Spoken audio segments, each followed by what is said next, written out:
नमस्कार मित्रांनो, 6 मार्च 2026 रोजी महाराष्ट्राचा नवीन अर्थसंकल्प सादर करण्यात आला आहे. राज्याचे मुख्यमंत्री आणि अर्थमंत्री देवेंद्र साहेब यांनी या अर्थसंकल्प मांडला आहे. या बजेटमध्ये शेतकरी, महिला, तरुण, विद्यार्थी आणि उद्योजकांसाठी अनेक मोठ्या घोषणा करण्यात आल्या आहेत.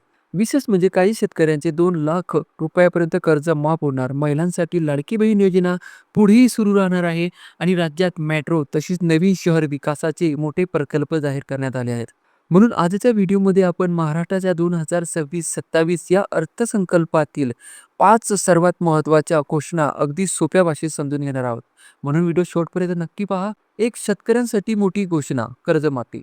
सर्वात आधी शेतकऱ्यांसाठी महत्त्वाची घोषणा पाहूया. राज्य सरकारने पुण्यश्लोक अहिल्यादेवी होळकर शेतकरी कर्जमाफी योजना जाहीर केली आहे. ही योजना अहिल्याबाई होळकर यांच्या नावाने सुरू करण्यात आली आहे.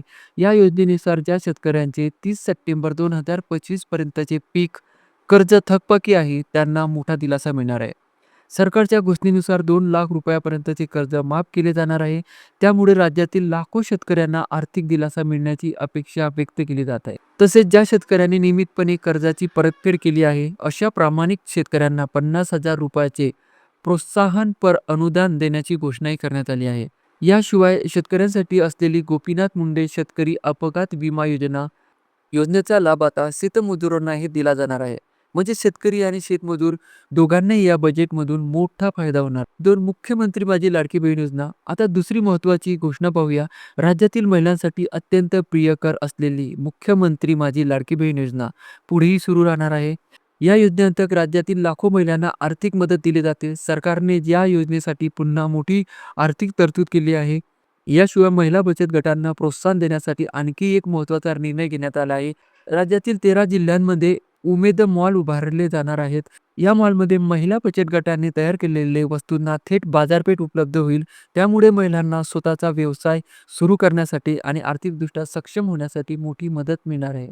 3 मेट्रो आणि नवीन शहरी विकास.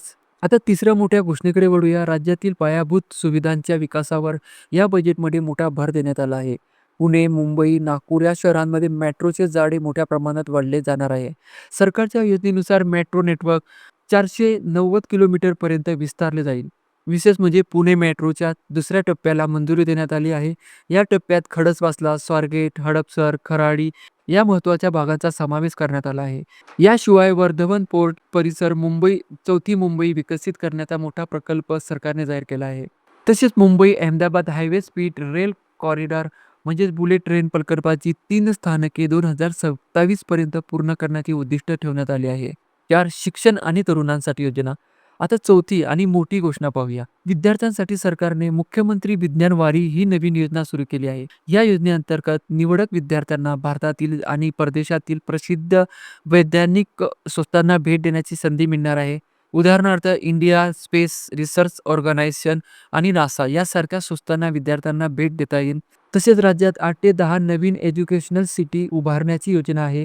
स्टार्टअप आणि नवीन उद्योगांना चालना देण्यासाठी सरकारने मुख्यमंत्री उद्योजक महाफंड स्थापना करण्याची घोषणा केली आहे.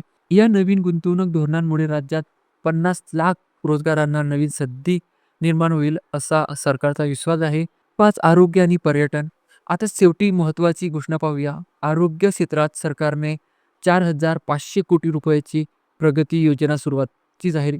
या योजनेमुळे कॅन्सर आणि हृदयविकार यासारख्या गंभीर आजारांचे लवकर निदान करणे शक्य होईल. तसेच पर्यटन विकासासाठीही काही महत्त्वाचे प्रकल्प जाहीर करण्यात आले आहे. वसतो पोर्टे रोपवे प्रकल्प उभारण्याची घोषणा करण्यात आली आहे. याशिवाय छत्रपती शिवाजी महाराज यांच्या वारसास्थळांना जतन आणि विकासासाठी विशेष निधी देण्यात आला आहे. त्यामुळे महाराष्ट्रातील ऐतिहासिक पर्यटनाला मोठी चालना मिळेल. तर मित्रांनो, असा होता महाराष्ट्राचा 2026-27चा अर्थसंकल्प. या बजेटमध्ये शेतकरी, महिला, विद्यार्थी, तरुण आणि उद्योजकांना अनेक महत्त्वाच्या घोषणा करण्यात आल्या आहे. आता मला कमेंटमध्ये नक्की सांगा की तुम्हाला या बजेटमध्ये कोणती योजना सर्वात जास्त आवडली आणि ही माहिती तुमच्या शेतकरी मित्रांना आणि तुमच्या कुटुंबियांना जरूर शेअर करा.